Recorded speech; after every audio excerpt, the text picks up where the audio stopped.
The courtroom was packed, a constant buzz of murmurs echoing off the cold, sterile walls. The judge, a man known for his no-nonsense attitude, sat at the front, his brow furrowed as he scanned the day's docket. The usual stack of cases was before him, each one more mundane than the last. His gavel rested firmly on the desk, a silent reminder of his authority, while his sharp eyes flicked from document to document with little interest. The air felt thick with the weight of the day's proceedings, and the crowd shifted restlessly in their seats. Lawyers, defendants, and witnesses all seemed to wait for their turn under the harsh fluorescent lights. But then, as if out of place, a woman stood up before the judge. She was young, black, and dressed in a simple but professional suit that spoke volumes about her competence. Despite the stern atmosphere, she stood tall, her posture unwavering, radiating a quiet confidence that seemed out of sync with the usual hurried rush of courtroom proceedings. The judge glanced at the case summary on his desk and sighed, barely masking his frustration. Another minor case, he thought. Another day, another routine hearing. With a roll of his eyes, he leaned back in his chair, arms crossed, already dismissing the woman standing before him. In his mind, she was just another attorney with a routine case, someone whose argument would likely add nothing of value to the day's already tiresome proceedings. His dismissive gaze swept over her, and the audience, sensing the tension, fell into an uneasy silence. The judge leaned back in his chair, his fingers steepled in front of him as he surveyed the woman before him. His posture was one of indifference, his arms crossed tightly over his chest, as if he was preparing for yet another routine day in the courtroom. He didn't bother to hide his lack of interest. His eyes scanned the case file, then flicked back up to her face, quickly dismissing her. It was a look that suggested he didn't expect much, just another attorney with a case that didn't require his full attention. As she began her argument, the judge let out an exaggerated sigh, shifting uncomfortably in his chair. His eyes narrowed as he muttered a quiet, sarcastic comment under his breath. "Here we go again," he muttered, shaking his head. He was already assuming that the case was trivial, just another simple matter that would end without much thought. The soft murmur of his voice didn't go unnoticed. Several people in the courtroom turned to look at one another, some eyebrows raised in disbelief. They could feel the disdain dripping from his words, and it made the air feel even thicker. With a glance at the woman, he noticed her calm demeanor. She didn't seem rattled by his mockery. Instead, she spoke with a quiet yet assured confidence, her voice steady as she presented the facts of the case. Each detail was sharp and well-researched. It was clear that she had prepared meticulously, each argument carefully crafted. Her words were concise, professional, and filled with the quiet strength that spoke of years of hard work. Despite his earlier dismissiveness, she was unwavering in her presentation. As the judge continued to dismiss her, he leaned back further in his chair, tapping his pen against the desk with impatience. He barely looked at her, instead flipping through unrelated papers and occasionally shaking his head. The woman, however, remained composed. Not once did she falter in her speech or let his behavior shake her. His judgmental glare didn't even seem to faze her. She had learned long ago to tune out the noise, to rise above the prejudices of those who tried to undermine her. Inside, though, she couldn't help but feel the sting of his words. It hurt, the way he mocked her silently, the way he assumed that she couldn't possibly be anything of importance. But she refused to let it show. She wasn't here for his approval, she was here to do her job, and she would do it to the best of her ability, regardless of his attitude. The courtroom was still save for the soft sound of her voice, as she continued to lay out her case.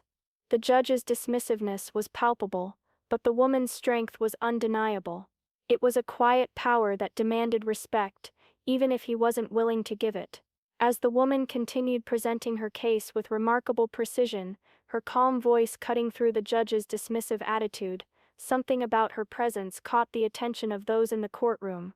Despite the tension in the room, she exuded an almost serene confidence, her focus unwavering, her intellect sharp.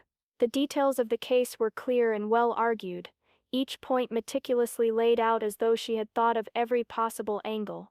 There was something about her that stood out. She wasn't just another attorney.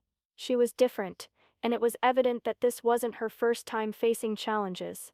Her words, delivered with such quiet authority, began to pull the audience's attention away from the judge's lack of interest, and a story slowly began to unfold in their minds. Flashback. It wasn't always this way. The woman hadn't always stood before the judge with such composure. She hadn't always been the polished, self-assured federal prosecutor that she was today. She had grown up in a small, run-down neighborhood on the edge of the city, a place where opportunities were scarce, and dreams often felt like luxuries only afforded to others. Her mother, a hard-working single woman, did everything she could to provide for her, but money was tight and life was hard. She remembered nights when she and her mother would sit by the dim kitchen light, going over her homework, her mom offering what little support she could despite the exhaustion that weighed on her. From a young age, the woman knew she had to be strong, to work twice as hard just to be seen. In school, she was often underestimated. Her peers and even some teachers didn't expect much from her. She was just another black girl from the wrong side of town after all. But those who doubted her never knew how fiercely she fought. She buried herself in her studies, refusing to let the harsh conditions around her define her. Every time someone questioned her abilities or made an offhand remark about her background, it only fueled her determination. She excelled in her classes, pushing past every obstacle that came her way. But no matter how hard she tried, there were always people who saw her as less capable, less deserving.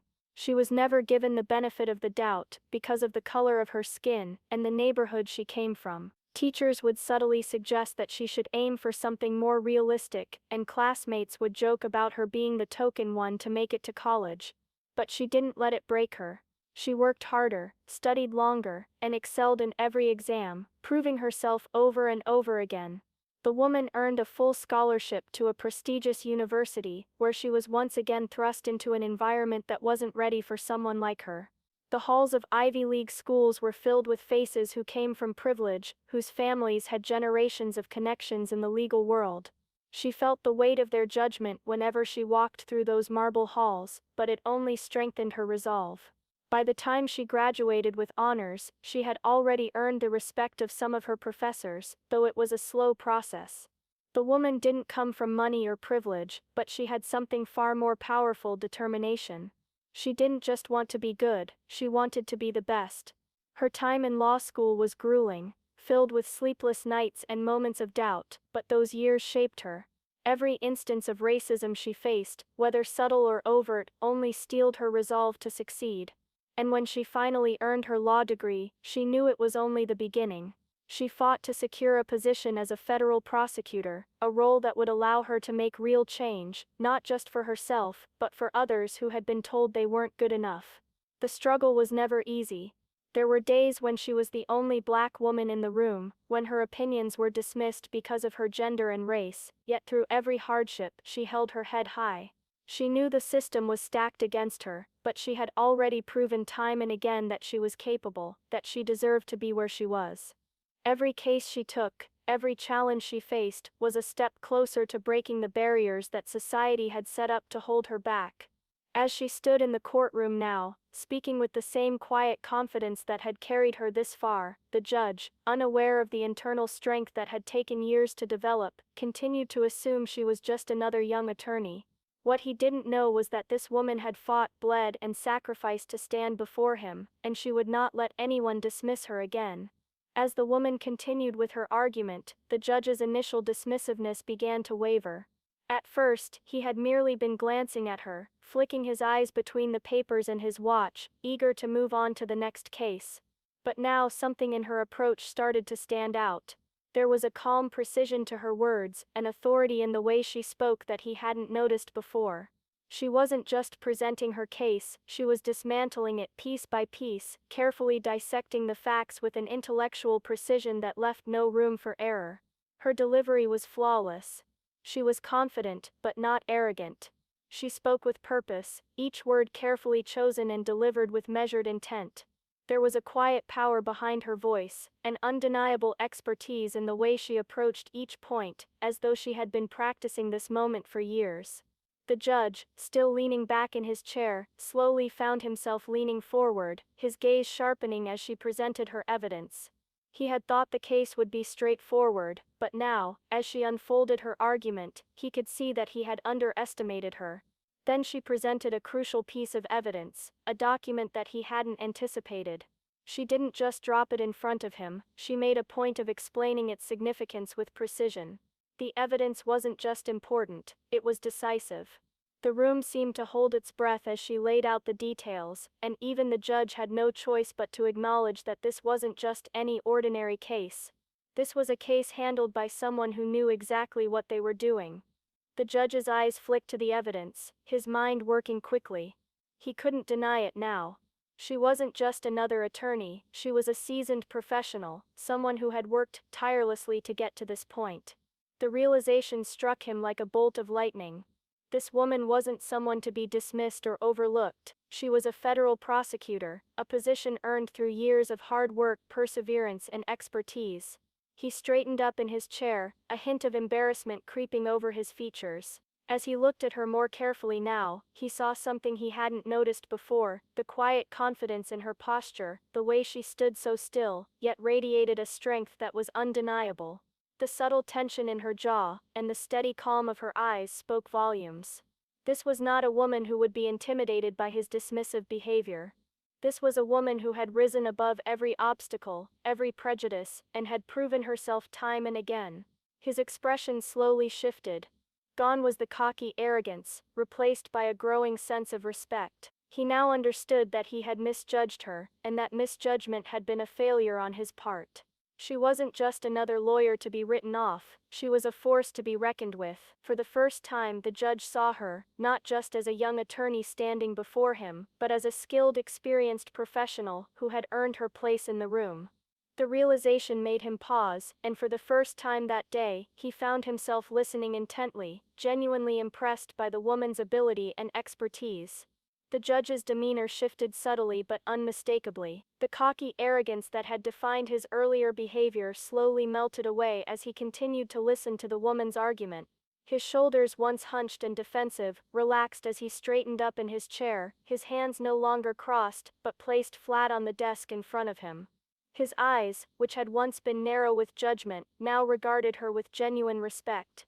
He didn't just hear her, he listened. The room, which had been tense with the weight of the judge's earlier dismissiveness, seemed to hold its breath. The sudden change in his tone was palpable. He cleared his throat, the sound breaking through the silence, and for the first time that day, he addressed her directly. "I must apologize," he said, his voice steady but laced with sincerity. His gaze never left the woman as he spoke, and there was no trace of the condescension that had marked his earlier words. "Earlier, I made assumptions about you, assumptions based on my own biases.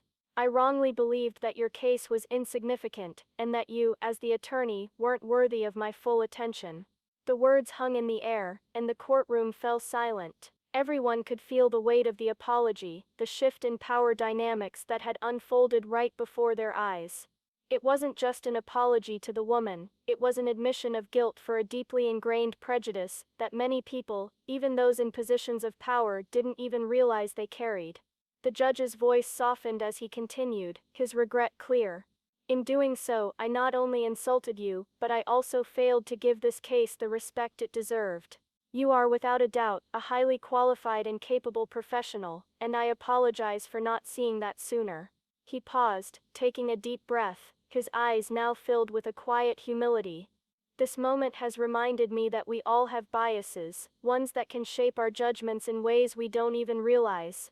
And sometimes it takes a wake-up call to recognize them." The woman stood still, her expression unreadable. She hadn't expected an apology, and certainly not one like this. She had faced countless moments where people underestimated her, but this was different. This wasn't just an apology for the specific incident, it was a recognition of the larger issue, a recognition that went beyond the courtroom. For a moment there was complete silence, the weight of the judge's words sinking into the room. It was rare, almost unheard of, for a judge to publicly acknowledge a mistake in such a profound way, but here he was, doing just that. As the silence stretched on, the judge finally spoke again, his voice now tinged with both humility and respect. I can only hope that my actions moving forward will reflect the lesson I've learned today. I apologize, not just to you, but to anyone who has ever been underestimated or dismissed because of their background, their race, or their gender. We all have a responsibility to do better. The courtroom remained still as the weight of the apology settled in. The woman's face, once guarded, softened just slightly. There were no dramatic gestures, no words of anger or resentment. She simply nodded, acknowledging the judge's words. It was a quiet moment, but one that carried an immense significance for both of them, and for everyone who witnessed it. The judge had made his mistake, but in this moment of humility, he had also made the rarest of admissions that growth was possible, even for those in positions of power. And in doing so, he had given the woman something more valuable than an apology: respect. The woman stood in silence for a moment, absorbing the judge's words. For a split second, she had been taken aback. She hadn't expected an apology, especially not one as heartfelt and humbling as the one he had just offered. She had braced herself for confrontation, perhaps even further dismissiveness. But this was different. His words felt genuine, and for a moment the air in the courtroom seemed to shift, the tension easing. But even as she processed his apology, she remained composed, her professional demeanor firmly intact. She could feel the eyes of everyone in the room on her, the weight of the moment hanging heavily. The audience was waiting, perhaps expecting her to respond with gratitude, or to make the judge feel absolved. But she wasn't interested in letting this moment be solely about the judge's personal reflection. This wasn't just about him, it was about something far bigger, something that had been overlooked for far too long. She took a slow breath, then spoke, her voice steady and measured, yet carrying a quiet strength. "Thank you, Your Honor," she began, acknowledging the judge's apology with a nod of respect. "I appreciate your words, and I accept your apology. But what I hope we all understand here is that this moment isn't just about me, and it's not just about you. It's about a much larger issue that we can't afford to ignore." Her words cut through the room, her message resonating with clarity. This case may have seemed insignificant to some of you at first, but it's not. It's not because of the case itself, but because it represents a systemic problem that continues to affect countless individuals who walk through these doors every day, people who are judged, overlooked, or dismissed, simply because of their race, gender, or background. She paused, her eyes sweeping over the room. There was no anger in her voice, no bitterness. Instead, there was something far more powerful, the quiet force of someone who had lived through the very biases they spoke of. "I'm not blaming you, Your Honor," she continued, her gaze now turning to the judge, "but this kind of unconscious bias happens all the time, in courtrooms, in offices, in every sector of society. People who look like me, people who come from where I come from, we're often expected to fail before we even get the chance to show what we can do." The judge looked down, his hands now resting on the desk in front of him, but his face remained solemn. The room was completely still, everyone hanging on her words. She wasn't speaking just for herself. She was speaking for all the people who had been subjected to the same prejudices, the same dismissive attitudes. "Change doesn't come from a single apology," she said, her voice growing even quieter, but still carrying the weight of truth. "It comes from awareness and reflection. It comes from a willingness to challenge the assumptions we carry and to question the biases we don't even know we have. Only then can we start to make real change, and it's not just about the justice system, it's about how we treat each other, how we see each other, in every aspect of our lives." Her words hung in the air, the courtroom now absorbing the gravity of what she was saying. This wasn't a rant or an accusation, it was a call to action, a reminder that systemic issues could not be solved by one apology or one good intention. It would take ongoing effort, reflection, and change, not just from the judge, but from everyone present. She finished with a simple yet profound statement: "We all have a responsibility to do better." The judge, who had been listening intently, nodded slowly. The audience, too, seemed moved by her words, some exchanging looks, others quietly reflecting. It was a moment of clarity, a moment that transcended the courtroom and reached into the hearts of everyone in the room. Her message had been received, not just by the judge, but by all those who had witnessed the conversation. The change had begun. The judge, now visibly more composed and respectful, looked over the case one last time. His decision was swift but fair, reflecting the seriousness with which he had finally approached the matter. The evidence presented, the woman's sharp legal arguments, and her unwavering professionalism had left an undeniable impression on him. In his ruling there were no more dismissive tones, no condescending remarks. He acknowledged the facts, the law, and most importantly, the integrity of the attorney before him. The decision was one of fairness and justice, a rare moment where the law had been allowed to speak for itself, untainted by prejudice or bias. As the court session concluded, there was a subtle shift in the room. The air was different, lighter, as though the walls had absorbed the lessons of the day. There was a palpable sense of justice served, not just in the case, but in the larger, more profound conversation that had unfolded about bias and respect. The woman's strength, grace, and commitment to justice had paved the way for change, however small, in that courtroom. She stood up, gathered her papers, and walked out of the courtroom, with her head held high. Her steps were firm, confident, her dignity intact. She had not only won the case but had also ignited a crucial conversation about bias and respect in the legal system. As she stepped into the hallway, a quiet sense of accomplishment washed over her. She had made an impact, not just with her legal expertise, but with the power of her words and the quiet strength she had shown. It wasn't just a victory for the case at hand, it was a victory for change. As the woman walked out of the courtroom, a sense of fulfillment settled in her heart. The judge's apology, though important, was just one moment in her long journey, a journey shaped by resilience, determination, and the constant fight for respect.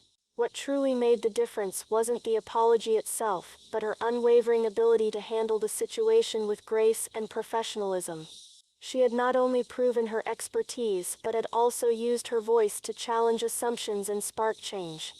Her actions spoke louder than any words could.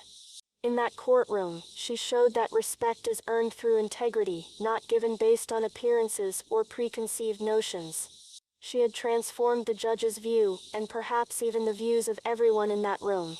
The woman's journey was far from over, but today, she had made a powerful impact, a reminder that one person's strength and dignity can change the perception of others, and in turn create ripples of change within an entire system. Respect, she knew, was something that had to be fought for, but it was also something that could be cultivated through every action and every word. As the woman walked out of the courtroom that day, she knew she had done more than just win a case. She had sparked a much-needed conversation about the biases and prejudices that too often go unnoticed. With grace, dignity, and strength, she reminded everyone in that room that respect is earned not based on assumptions or appearances but through actions and integrity. The judge, once dismissive, left with a lesson that would stay with him forever. It wasn't just an apology that changed the course of the day, it was the courage to stand up, speak out, and challenge the status quo. This story shows us that one voice can make a difference, and one moment can change everything. The power of respect, humility, and awareness is in our hands. We all have the ability to challenge bias and create a world where everyone is truly seen and valued. Thank you for watching. If you found this story inspiring, don't forget to like, share, and subscribe. Let's continue to spread messages of respect, kindness, and change. And remember, no matter the challenges you face, your strength and dignity can change the world.